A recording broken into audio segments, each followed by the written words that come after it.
कहानी की शुरुआत में हम एक यंग मैरिड कपल मैट और केट को देखते हैं जो न्यूयॉर्क में अपने नए घर में रहने के लिए आए थे। वो दोनों अपने नए घर से अपनी शादीशुदा जिंदगी की शुरुआत करते हुए बहुत खुश होते हैं। उनके नए घर को रेनोवेशंस और रिपेयर की जरूरत थी, इसलिए वो उसे ठीक करने में लग जाते हैं। किचन को ठीक करते वक्त केट को कैबिनेट में एक मरा हुआ बर्ड दिखाई देता है, जिसे दफनाने के लिए वो उसे बाहर ले जाती है। पर तभी खिड़की से मैट उसे आवाज देता है, जिससे उसका ध्यान मैट की तरफ चला जाता है। और जब वो वापस उस बर्ड की तरफ देखती है तो वो बर्ड गायब हो चुका था। उधर बेकार की चीजों को घर से बाहर फेंकते हुए मैट को दीवार पर कुछ अजीब सी चीज दिखाई देती है, जिसे क्लियर देखने के लिए वो वॉलपेपर को फाड़ देता है। वहाँ उसे अजीब से की होल वाला एक बड़ा सा दरवाजा दिखाई देता है। उस दरवाजे को खोलने के लिए वो उस कबाड़ में से उस दरवाजे की चाबी ढूंढने लगता है, और जैसे ही वो चाबी उसे मिलती है वो दरवाजा खोलने के लिए उसे की होल में डालता है और केट को आवाज देकर बुलाता है। फिर वो दोनों साथ मिलकर दरवाजा खोलते हैं। तभी हॉल की तरफ जाने वाले रास्ते की सारी लाइटें अचानक टिमटिमाने लगती हैं, और इस प्रॉब्लम को दूर करने के लिए मैट पावर कंपनी को फोन करता है। वहीं केट को उस रूम में कुछ अजीब सा डर महसूस होता है, इसलिए वो भी मैट के पीछे चली जाती है।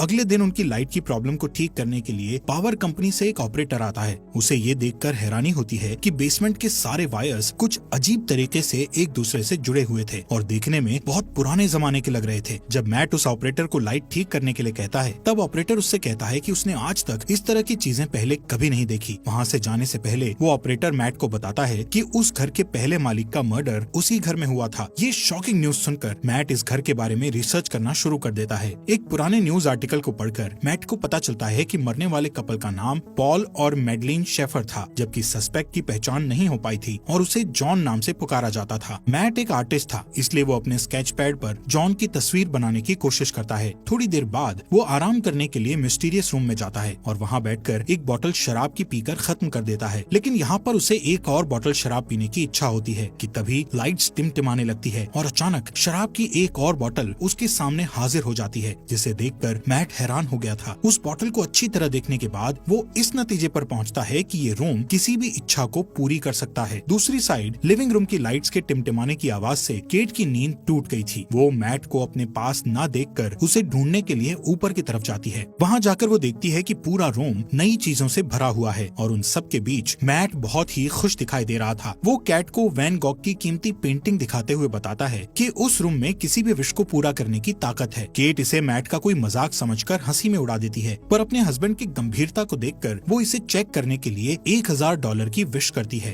केट के मांगे हुए पैसों को मैट पूरे रूम में ढूंढता है और वो पैसे उसे मिल जाते हैं। फिर भी केट को पूरी तरह विश्वास नहीं होता है और वो दोबारा $1 मिलियन की विश करती है। पहले की तरह इस बार भी उन्हें तुरंत $1 मिलियन मिल जाते हैं और वो रातों रात मिलियनर बन जाते हैं। ये सब देखकर केट बहुत डर जाती है और उस रूम से बाहर निकल जाती है। मैट उसके पास जाकर उसे समझाता है कि वो लोग इस चीज का फायदा उठा सकते हैं और एक शानदार जिंदगी जी सकते हैं। फिर भी वो दोनों सारा दिन उस रूम में अपनी मनपसंद चीजों की विश करते हुए बिताते हैं। उनकी एक विश पर रूम में मनपसंद कपड़ों, शैंपेन, कीमती चीजों और पैसों का ढेर लग जाता है। मैट और केट की खुशियों का ठिकाना नहीं रहता, क्योंकि दुनिया की हर बेशकीमती चीजें उनके पास होती हैं। रात होने पर केट मैट से पूछती है कि आखिर ये रूम उनकी सारी विशेष इतनी आसानी से कैसे पूरी कर देता है, लेकिन मैट उसे कहता है कि उसे इन सब बातों की चिंता नहीं करनी चाहिए। इस तरह अगले कुछ दिनों तक उनकी जिंदगी बड़ी शान शौकत से गुजरती है। हर बार जब भी उनकी कोई विश होती तो लाइट टिमटिमाती और उनकी सारी इच्छाएं बेसमेंट में बने उस रूम में तुरंत पूरी हो जाती। वो दोनों रातों रात मिले इस खजाने का जश्न मनाते, पार्टी करते और नाचते गाते हुए मस्ती में दिन गुजार रहे थे। लेकिन उनकी ये चमक धमक वाली जिंदगी ज्यादा दिनों तक उन्हें खुशी नहीं दे सकी और धीरे धीरे केट को अपने अंदर की कमी खलने लगती है, जो कि इन सारी चीजों से पूरी नहीं हो सकती थी। मैट को उसकी फिक्र होती है और वो उसे बच्चे का एक बेड गिफ्ट करता है, जो इस बात का इशारा था कि उन्हें बच्चे के लिए कोशिश करनी चाहिए। लेकिन केट ये देखकर खुश होने की बजाय अपसेट होकर घर से बाहर निकल जाती है, क्योंकि पहले ही उसके 2 मिसकैरेज हो चुके थे। थोड़ी देर बाद केट वापस लौटती है और उस विशिंग रूम में जाकर एक बच्चे की विश करती है। जब मैट को ये बात पता चलती है तो वो केट पर नाराज होकर कहता है कि बिना उसकी सलाह लिए उसे बच्चे की विश नहीं मांगनी चाहिए थी। इस बात पर दोनों में काफी बहस होती है। केट कहती है कि उसने ये शॉर्टकट इसलिए अपनाया ताकि मिसकैरेज या लेबर पेन की तकलीफ न झेलनी पड़े। वो कहती है कि वो दोनों इस बच्चे के साथ बहुत खुश रहेंगे, पर मैट इस बात से अग्री नहीं होता और उस बच्चे को रूम में ले जाकर उसके गायब होने की विश करने को कहता है। वो दोनों उस रूम में जाते हैं, पर केट बच्चे को गायब करने की विश नहीं कर पाती और रोते हुए बच्चा मैट के हवाले कर देती है। पर गोद में बच्चे को लेकर मैट भी इमोशनल हो जाता है और वो भी उसे गायब करने की विश नहीं कर पाता। और बच्चे को वापस केट की गोद में डाल देता है। आखिरकार दोनों बच्चे को अपने पास रखने के लिए राजी हो जाते हैं और इस तरह दोनों रातों रात पेरेंट्स बन जाते हैं। सीन शिफ्ट होता है और हम देखते हैं कि मैट की नजर अपने अधूरे ड्राइंग पर पड़ती है जिसमें वो जॉन का चेहरा बना रहा था। उसे देखकर वो फिर से अपने रिसर्च में लग जाता है और उसे पता चलता है कि वो सस्पेक्ट मर्डरर अभी भी जिंदा है और किसी साइकेट्रिक हॉस्पिटल में मौजूद है। एक दूसरे न्यूज आर्टिकल के मुताबिक जॉन का कहना था कि उससे ये मर्डर उस रूम ने ही करवाया था। ये जानने के तुरंत बाद ही मैट जॉन से मिलने के लिए निकल पड़ता है ताकि उससे उस रूम के बारे में और ज्यादा जानकारी हासिल कर सके। हॉस्पिटल पहुंचने पर नर्स उसे वार्न करती है कि लास्ट 45 सालों में न्यूज रिपोर्टर्स के अलावा कोई भी जॉन से मिलने नहीं आया। ये सुनकर मैट खुद को भी एक रिपोर्टर के रूप में पेश करता है। आखिरकार बूढ़े हो चुके जॉन के साथ मैट की फेस टू फेस मुलाकात होती है और वो उससे उस घर और खासकर उस मिस्टीरियस रूम के बारे में पूछने लगता है। चेहरे पर एक शैतानी मुस्कुराहट के साथ जॉन उसे बताता है कि वो इस पल का बरसों से इंतजार कर रहा था जब मैट उससे शेफर को मारने की वजह पूछता है।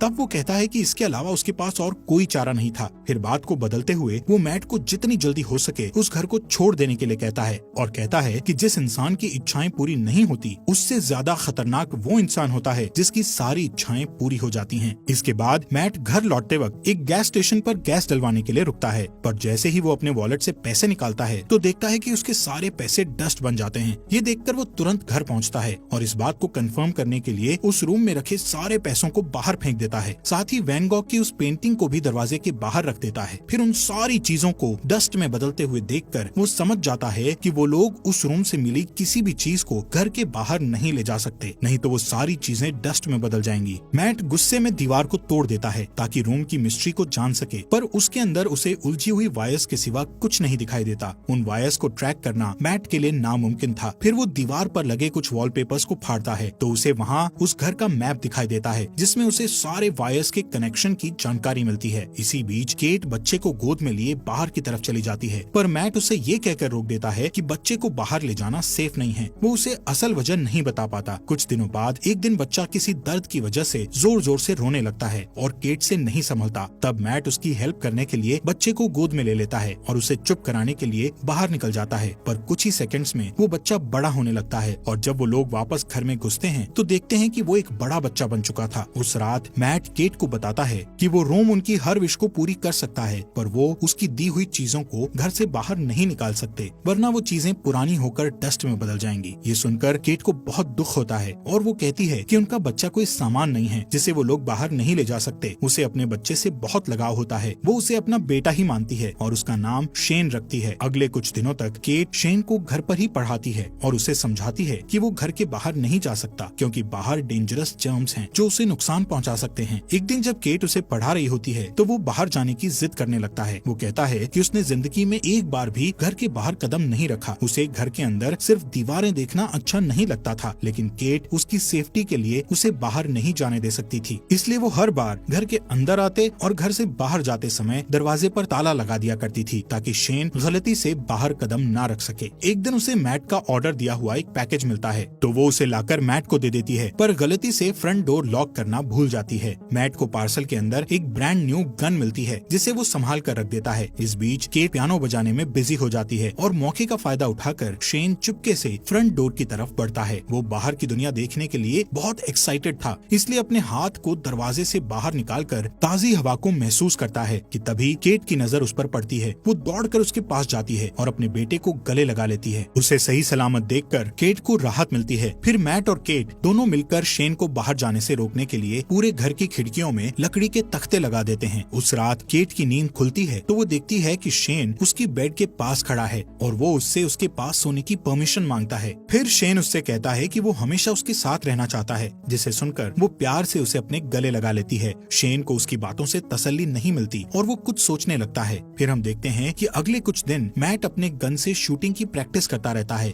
एक दिन जब वो प्रैक्टिस के बाद घर आता है तो देखता है कि शेन अपने आर्ट स्टूडियो के अंदर स्नो ग्लोब बनाकर खेल रहा है। वो शेन को सख्ती से गेम छोड़कर जाने के लिए कहता है। उसकी डांट सुनकर शेन के हाथ से स्नो ग्लोब गिरकर टूट जाता है। दरअसल मैट ने अभी तक शेन को अपना बेटा नहीं माना था, इसलिए वो उसके साथ बेरुखी से बात करता था। इधर ग्लोब टूटने की आवाज सुनकर केट तुरंत वहाँ पहुँचती है और अपने बेटे के साथ बाप जैसा बिहेव नहीं करने के लिए मैट से बहस करने लगती है। उस रात घर के अंदर चारों तरफ चक्कर लगाते हुए शेन को एक मैप मिलता है जिसे फॉलो करके वो बेसमेंट में पहुँच जाता जाता है जहाँ उलझी हुई वायर्स के बीच मेन पावर सोर्स था। उन सब से गुजरते हुए वो आखिर उस रूम तक पहुँच जाता है। रात भर पूरे घर में लाइट्स टिमटिमाती रहती है, पर मैट और केट नींद में होने के कारण कुछ नोटिस नहीं कर पाते। अगली सुबह जब मैट की नींद खुलती है तो उसे अपने बगल में एक नया स्नो ग्लोब पड़ा दिखाई देता है और इसके साथ ही टूटा हुआ ग्लोब कुछ दूरी पर रखा हुआ मिलता है। उसी वक्त लाइट्स को टिमटिमाते देखकर वो समझ जाता है कि क्या हो रहा है और तुरंत अपनी वाइफ को जगाता है। दोनों रूम की तरफ भागते हैं और वहाँ जाकर हैरान रह जाते हैं। शेन ने विश करके रूम के अंदर ही एक बड़ा सा आउटडोर एरिया क्रिएट कर लिया था। अब वहाँ रूम की बंद छत और दीवारों की जगह खुला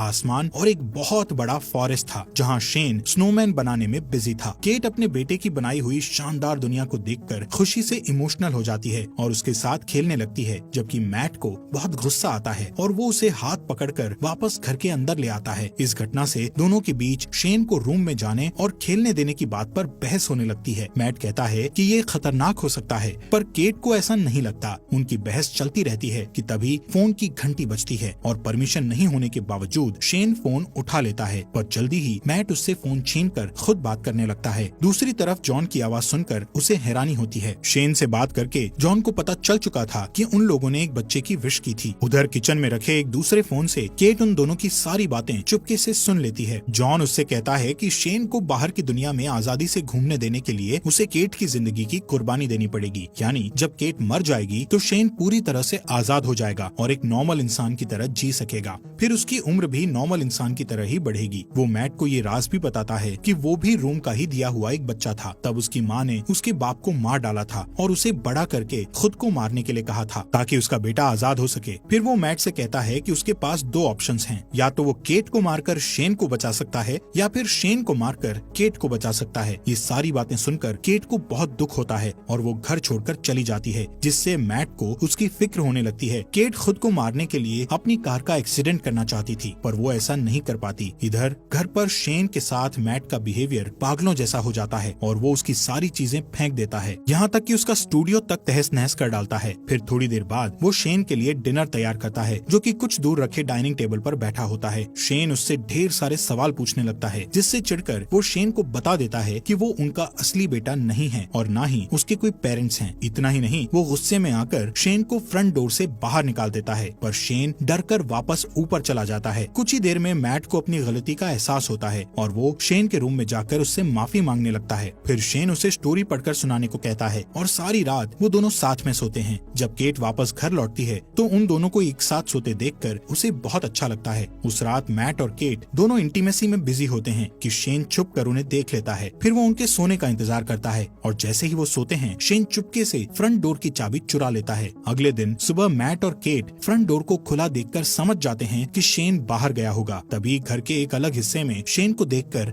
दोनों हैरान हो जाते हैं, क्योंकि शेन अब जवान हो चुका था, लेकिन उसका दिमाग अभी भी बच्चों जैसा था। वो अपने पेरेंट्स की तरफ गन पॉइंट करके उन्हें धमकाता है तो केट उसे समझाने की कोशिश करती है। इसी बीच मैट शेन के ऊपर कूद पड़ता है और दोनों में फाइट होने लगती है। उधर केट उनकी लड़ाई की वजह से जमीन पर गिरकर बेहोश हो जाती है। कुछ देर बाद मैट उसे जगाते हुए बताता है कि शेन को गलती से गोली लगने के कारण वो मर गया। इस खबर से दुखी होकर केट रोते हुए घर से बाहर निकल जाती है। मैट उसे तसल्ली देकर वापस घर में ले आता है, जहाँ अभी भी वो उदास रहती है। उधर दूसरे रूम में जहाँ उनकी फाइट हुई थी, असली मैट होश में आ जाता है और पूरे घर में अपनी वाइफ की तलाश करता है कि तभी लाइट्स को फिर से टिमटिमाते देखकर वो डरते हुए उस रूम की तरफ जाता है। उसे पूरा यकीन था कि केट और उसकी शक्ल में शेन अंदर ही होगा। इधर केट को बिल्कुल भी खबर नहीं थी कि उसके साथ बैठा हुआ आदमी मैट नहीं शेन है, पर जल्दी ही उसे शेन के आइस खाने की हैबिट से पता चल जाता है कि वो मैट नहीं बल्कि उसकी शक्ल में शेन है। उधर असली मैट अंदर जाने के लिए पूरी ताकत लगाकर दीवार को तोड़ने की कोशिश करता है। आखिर सारे वायर्स को पार करके वो उस रूम तक पहुंच जाता है, जो कि अब एक जंगल था जहां ढेर सारे ऊंचे ऊंचे पेड़ थे। वहां जाकर मैट को पता चलता है कि शेन ने रूम का यूज करके उस जगह को काफी बड़ा कर लिया था और वहां उन्हीं के जैसा एक डुप्लीकेट घर भी बना लिया था। वो ये भी समझ चुका था कि शेन ने उसका रूप केट को किडनैप करके उस डुप्लीकेट घर में रखने और अकेले में उसके साथ फिजिकल होने के लिए किया था। ये ख्याल आते ही अपनी बीवी को वापस पाने के लिए मैट उस जंगल में दौड़ते हुए फाइनली उस डुप्लीकेट घर के अंदर पहुंच जाता है, जहां शेन केट के साथ जबरदस्ती करने की कोशिश कर रहा होता है। मैट को अंदर आते देखकर शेन फिर से लड़ाई के लिए तैयार हो जाता है। इधर मौका पाकर केट उठकर भागने ही वाली होती है कि हॉलवे में दो मैट को लड़ते हुए देखकर वो ठिठक जाती है। दोनों में इतनी समानता थी कि वो असली और नकली के बीच पहचान नहीं कर पाती। अचानक एक मैट उसके हाथ को पकड़ लेता है, पर वो उसे धक्का देकर खुद को छुड़ा लेती है और शेन का नाम पुकारती है। वो अपना नाम सुनकर उसकी तरफ देखता है, पर उसके धक्के से गिरकर बेहोश हो जाता है। जमीन पर गिरते ही वो अपने असली रूप में आ जाता है। इधर मैट और केट रूम से बाहर निकलने की कोशिश करते हैं, पर निकल नहीं पाते क्योंकि शेन ने रूम से उनके उसी घर में फंसे रहने की विश मांगी हुई थी। लाख कोशिशों के बाद भी जब वो लोग घर से नहीं निकल पाते तो मैट रुक जाता है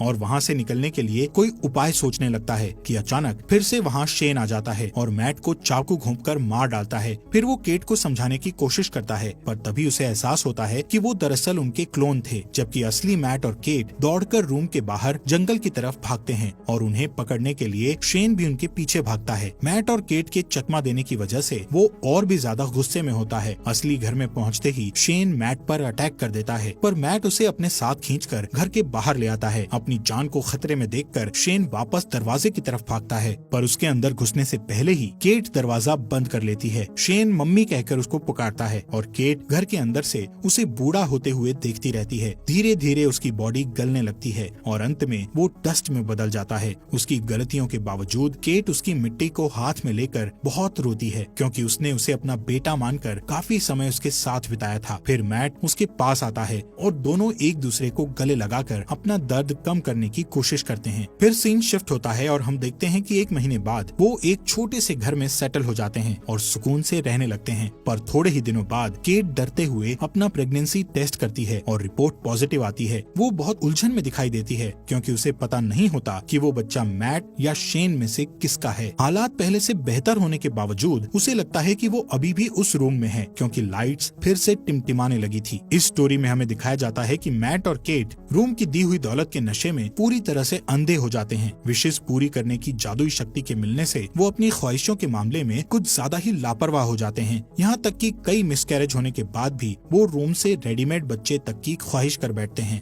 उनके नए अपार्टमेंट में लाइट्स के टिमटिमाने से ये कंफ्यूजन बना रहता है कि या तो वो अभी तक उस मिस्टीरियस रूम में है या बिल्डिंग के कंस्ट्रक्शन में कोई गड़बड़ी है। ठीक उसी तरह केट की प्रेगनेंसी भी एक कंफ्यूजन रहती है कि वो बच्चा मैट या शेन में से किसका है, क्योंकि उस घटना से 1 दिन पहले मैट और केट के बीच इंटीमेसी होती है और उस डुप्लीकेट घर में शेन भी उसे सेक्सुअली असॉल्ट कर चुका होता है। इस तरह ये कहानी न सिर्फ विश पूरा करने वाले रूम के इर्द गिर्द घूमती है, बल्कि ये सवाल भी छोड़ जाती है कि आखिर केट के पेट में पलने वाले बच्चे का बाप कौन है, मैट या शेन। दोस्तों, हमारे फॉक्स एक्सप्लेनर हिंदी चैनल को सब्सक्राइब करना मत भूलना।